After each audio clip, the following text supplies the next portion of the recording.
She is 81 years old now, and most of her fans would never recognize the world she lives in. In 2002, she was arrested for DUI and her blood alcohol level was found to be twice the legal limit. But being shamed in public was only the beginning.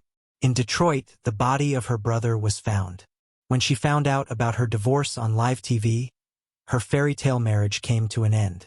The famous star who gave us so many hits is now fighting monsters that fame couldn't get rid of. Today, we're going to show you the sad truth about Diana Ross's life. Diana Ross made a small mistake that changed the course of her whole life. She was born in Detroit, Michigan, on March 26, 1944. The girl was born with the name Diane Ernestine Earl Ross, but the birth record had the name Diana on it instead. There was a small mistake in the paperwork, but it made a big difference. The name was kept by Diana. Something about its grace and power made it seem like it was made for her future. Soon, Diana Ross's name would be on more than 100 million records. It has been in magazines all over the world and has a star on the Hollywood Walk of Fame. Diana often laughed at how this small event became what made her who she was. Some people even thought it was fate, as if that name was always meant for the girl who would rule Modone. Diana's life was shaped by where she lived and the people she knew. The address of her home at 635 Belmont Street was in the north end of Detroit. A boy who lived next door would also become famous in Modone one day. This is William Smokey Robinson. The two groups of people were close. The two of them used to sing and play music together, but they had no idea that one day they would both be famous. They both wanted to be famous. Those times as kids turned into a close bond that lasts for many years. By the time they were both stars, they were even seeing each other behind everyone else's backs. They both had the drive to achieve because they grew up in that neighborhood, where music and struggle were always around. But Diana's early years were hard. Her whole world fell apart when she was 7 years old. It got really bad for her mother, Ernestine. She got cancer. Back then, that sickness often killed people. Diana's family had to move to Bessemer, Alabama to stay with relatives after having to leave their house. It was a hard time. She was away from her folks and all the things she knew.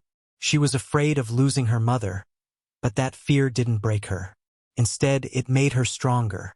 She learned how to deal with hard times. She kept that strength with her as she went after her goals. In 1958, when she was 14, her family moved into the Brewster Douglas housing buildings. These spots were rough. The houses were full of people. There was a lot of crime and poor people. But for Diana, the projects were a place where her goals were born. She looked around and knew she had to get away, go somewhere better. She wasn't by herself either. Kids in the projects, like Mary Wilson and Florence Ballard, had the same dream. Soon, they would be on the same path to fame as she was. They worked harder, sang better, and never gave up because the world was tough. Diana was only 15 years old when she hit the big screen in 1959. In that year, she formed the Prims with Mary Wilson, Florence Ballard, and Betty McClone. It was their dream to be like the Primes, the group that would later become the Temptations. These girls had no fear. They worked on their singing for hours, went to talent shows, and even went inside the Fox Theater to watch the stars perform. They took in every note and move. They were ready to fight for success if it meant anything to them. They took their chance in 1960. They asked Berry Gordy at Modone Records for a deal. Gordy saw how good they were and told them to come back after they finished high school. A lot of people would have quit, but Diana and her friends didn't. They sang and pushed on and on. They made a song for a small label and kept trying to get signed to Motown. Diana even waited at Hitsville, USA for hours in the hopes that Gordy would pay attention. They worked hard, and in January 1961, it paid off. Gordy put his name on them. It was the start of something very big. One more thing changed, though. Gordy didn't like the sound of the name, the Primates. He asked for fresh thoughts. The girls made a list, but Gordy picked the Supremes. She didn't like it at first. It seemed too fancy to her. But that name quickly became famous. Their first song as the Supremes came out in March 1961. It didn't happen right away, but by 1964, Where Did Our Love Go? Was their first #1 hit. Diana, the name of the group, and the group itself all became important parts of American music history. The Supremes were still having trouble in August 1964. Around Motown, they were even known as the No-Hit Supremes because they had put out 8 songs that didn't do well. But everything changed when they made a song that wasn't really theirs. The Billboard Hot 100 song Where Did Our Love Go shot to the top. From August 16th to August 29th, it stayed at the top for 2 weeks. It's even stranger when you know that the song was first offered to the Marvels, another Motown group. They said no because they thought it was silly. Even the Supremes didn't want it. Motown wouldn't let them say no, not even Mary Wilson. Motown's effects man added to the easy beat. It was catchy when Mike Valvano stomped his feet. Everything changed because of that song. It was their first #1 hit. It was the first of 5 ones in a row. Diana Ross became the group star. It showed that Motown could make international stars. The song was so well known that Rolling Stone later named it one of the 500 best songs of all time. It was even saved in the National Recording Registry for people to use in the future. After that, the Supremes could not be stopped. 12 times between 1964 and 1969, they were #1 on the Billboard Hot 100. That had never been done by an American girl group before. Where Did Our Love Go? Was the first song. Baby Love, Come See About Me, Stop in the Name of Love, and You Can't Hurry Love were some of the hits that kept coming. Only the Beatles sold more records during those years. Each year, the Supremes were able to get at least one #1 song. They sold more than 46 million singles, with 34 million of those in the US alone. This was while they were up against the British attack. 5 #1s in a row was a record for girl groups. They did more than just make songs. They broke rules. While the US was fighting for civil rights, the Supreme Court became a picture of beauty, success, and hope. They were the best act in Motown and the most famous female group ever. Mariah Carey beat their record many years later. Things were getting tense behind the scenes, though. Diana Ross took over. She began to answer questions that were meant for Florence Ballard or Mary Wilson. She stopped calling herself Diane, which was the name her friends knew her by, in 1965 and started calling herself Diana. In a quiet voice, she asked for more money than the others. A lot of people thought this was because she was friends with Motown's leader, Berry Gordy. To stand out, she wore different clothes, insisted on being in the middle of the stage, and sometimes went to shows by herself with Gordy by her side. These things weakened the group's bond. Mary Wilson later said that Diana had always wanted to be famous and would do anything to get there. Trying to get more money and power was part of that. Then something happened that made everything different. The name of the group was changed to Diana Ross and the Supremes in 1967. As he had done with Smokey Robinson and the Miracles, Berry Gordy made the choice. This time, though, it felt mean. Florence and Mary felt like they were backup singers in their own band. Things got worse. After a sad night in Las Vegas, Cindy Birdsong took over for Florence Ballard. Florence found extra gowns that were ready for her to wear and got drunk on stage. There were rumors that Diana would soon go out on her own. She did that in 1970. Afterward, Mary Wilson said that the name change was the worst thing that had ever happened to the group. It caused them to split up and lead to a series of fights and exits.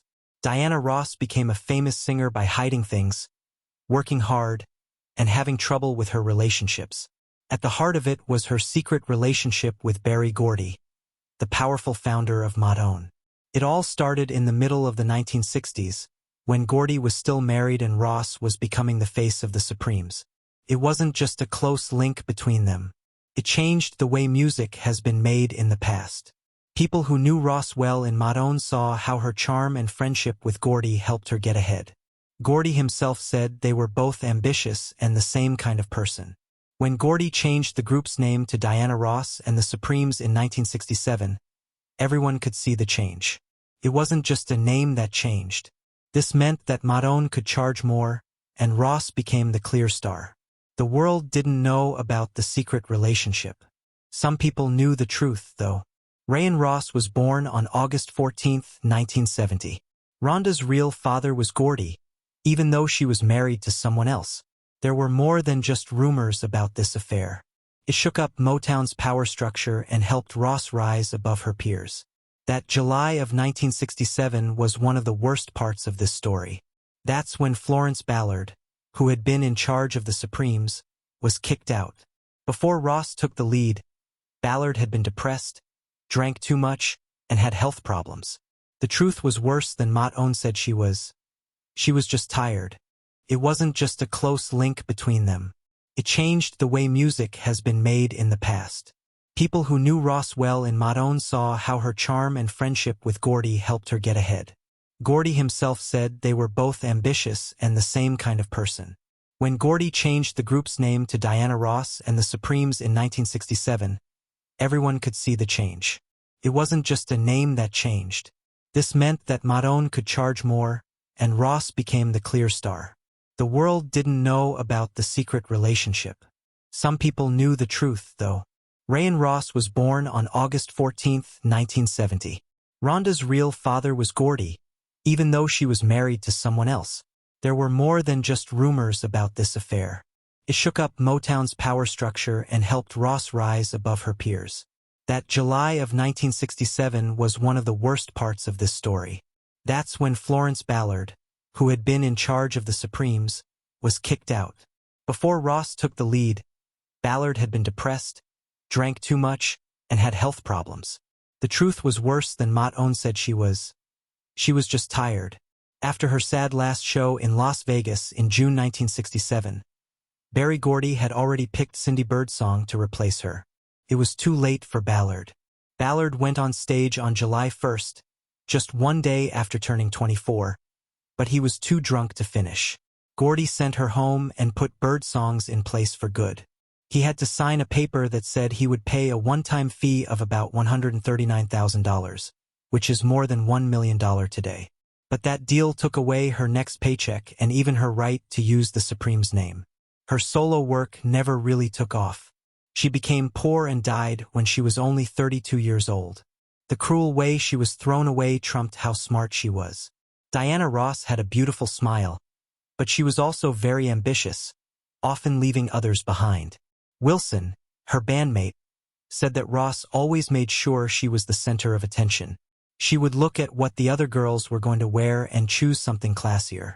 People on stage would stand in front of her with their arms spread to keep all eyes on her.